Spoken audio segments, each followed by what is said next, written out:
ನಮಸ್ಕಾರ ವೀಕ್ಷಕರೇ, ಇಂದು ಕರ್ನಾಟಕದ ಹೆಮ್ಮೆಯ ಸುವರ್ಣ ಸುದ್ದಿವಾಹಿನಿ ಸುವರ್ಣ ನ್ಯೂಸ್ಗೆ 8ನೇ ಹುಟ್ಟುಹಬ್ಬದ ಸಂಭ್ರಮ. ರಾಜ್ಯ, ಹೊರ ರಾಜ್ಯ, ವಿದೇಶಿ ಕನ್ನಡಿಗರಿಗೆ ಸ್ವಾದಭರಿತ ಸುದ್ದಿಯನ್ನ ಉಣಬಡಿಸ್ತಾ ನಾವು 7 ವರ್ಷಗಳನ್ನ ದಾಟಿದ್ದೇವೆ. ಈ 7 ವರ್ಷಗಳಲ್ಲಿ ನೇರ, ದಿಟ್ಟ, ನಿರಂತರವಾಗಿ ಹಲವು ಭ್ರಷ್ಟರಿಗೆ ಬುದ್ಧಿ ಕಲಿಸಿದ್ದೀವಿ.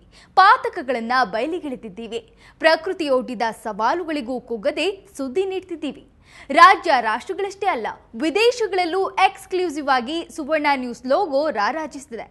7 ವರ್ಷಗಳ ಸುವರ್ಣ ನ್ಯೂಸ್ ಮಾಡಿದ ಸರ್ವಶ್ರೇಷ್ಠ ಎಕ್ಸ್ಕ್ಲೂಸಿವ್ ಸ್ಟೋರಿಗಳನ್ನ ನಿಮ್ಮ ಮುಂದಿಡ್ತಿದ್ದೀವಿ ಸುವರ್ಣ ಸಿಂಹಾವಲೋಕನದಲ್ಲಿ.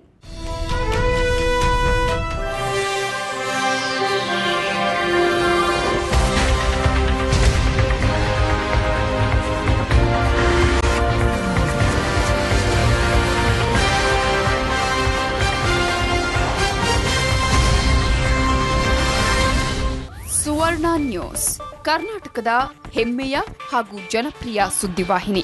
7 ವರ್ಷದಿಂದ ಸುವರ್ಣ ನ್ಯೂಸ್ ಗಡಿಯಾರದೊಂದಿಗೆ ಸ್ಪರ್ಧೆಗೆ ಬಿದ್ದಿದೆ. ರಾಜ್ಯ, ರಾಷ್ಟ್ರ, ಅಂತಾರಾಷ್ಟ್ರೀಯ ಅನ್ನೋ ಹರ್ಡಲ್ಸ್ಗಳನ್ನ ಮುಲಾಜಿಲ್ಲದೆ ದಾಟಿ ಮುಂದಕ್ಕೆ ಚಲಿಸುತ್ತಿದೆ.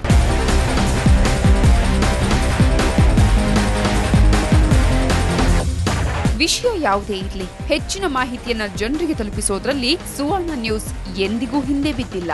ರಾಜಕಾರಣ, ಕ್ರೀಡೆ, ಸಿನಿಮಾ, ಅಪರಾಧ, ಹೀಗೆ ಸುದ್ದಿಯ ಯಾವುದೇ ವಿಭಾಗಗಳಾದ್ರೂ ಅದರಲ್ಲಿ ನಮ್ಮದೊಂದು ಸಮಥಿಂಗ್ ಸ್ಪೆಷಲ್ ಅನಿಸೋ ಎಲಿಮೆಂಟ್ ಇದ್ದೇ ಇರುತ್ತೆ. ಸುದ್ದಿಯ ಆಳ, ಅಗಲ, ಒಳಹರಿವನ್ನ ಸಮರ್ಥವಾಗಿ ವಿಶ್ಲೇಷಿಸಿರೋ ಪತ್ರಕರ್ತರು ಸುವರ್ಣ ನ್ಯೂಸ್ ಹಿರಿಮೆಯನ್ನ ಹೆಚ್ಚಿಸಿದ್ದಾರೆ.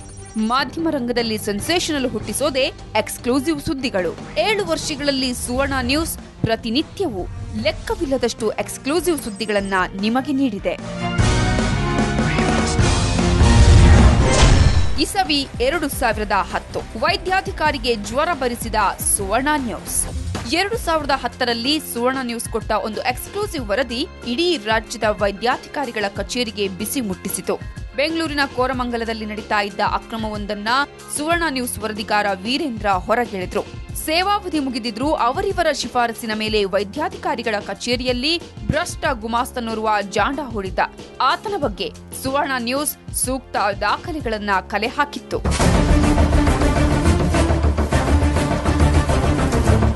ಬೆಂಗಳೂರಿನ ಕೋರಮಂಗಲದ ಕಚೇರಿಯಲ್ಲಿ ಆತನ ಅಕ್ರಮದ ಹಸಿ ಹಸಿ ದೃಶ್ಯಾವಳಿಗಳು ನಮ್ಮ ಕ್ಯಾಮೆರಾ ಕಣ್ಣಿಗೂ ಬಿದ್ದಿತ್ತು.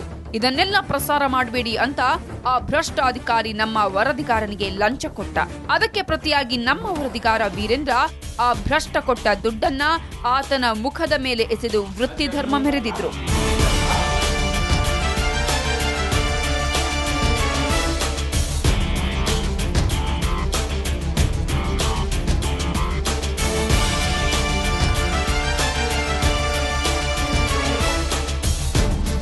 ಈ ವರದಿಯನ್ನ ಪ್ರಸಾರ ಮಾಡದಂತೆ ಆ ಭ್ರಷ್ಟ ಅಧಿಕಾರಿ ರಾಜಕೀಯವಾಗಿ ಒತ್ತಡ ಹೇರುವ ಪ್ರಯತ್ನವನ್ನು ನಡೆಸಿದ.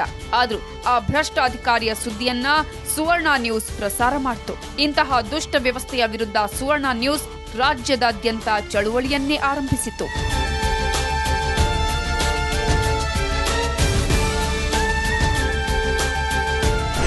ಇಸವಿ 2011 ಸುವರ್ಣ ನ್ಯೂಸ್ನಿಂದ ವಿಧಾನಸಭೆಯ ಸ್ಪಷ್ಟ ಚಿತ್ರಣ. ಅದು 2011ರ ಅಕ್ಟೋಬರ್ 4ನೇ ತಾರೀಕು. ಅಂದಿನ ಸಿಎಂ ಯಡಿಯೂರಪ್ಪನವರಿಗೆ ನಿಜಕ್ಕೂ ಟೆಸ್ಟಿಂಗ್ ಟೈಮ್. ವಿಶ್ವಾಸಮತ ಯಾಚನೆ ಅನ್ನೋ ಅಗ್ನಿ ಪರೀಕ್ಷೆಯನ್ನ ಮಾಜಿ ಸಿಎಂ ಯಡಿಯೂರಪ್ಪ ಎದುರಿಸಬೇಕಾಗಿತ್ತು. ಗೂಳಿಹಟ್ಟಿ ಶೇಖರ್ ಸಲ್ಮಾನ್ ಖಾನ್ ರೀತಿಯಲ್ಲಿ ಬಟ್ಟೆ ಹರಿದುಕೊಂಡು ಅಗ್ನಿ ಪರೀಕ್ಷೆಯ ಹೀಟ್ ಹೆಚ್ಚಿಸಿದ್ರು.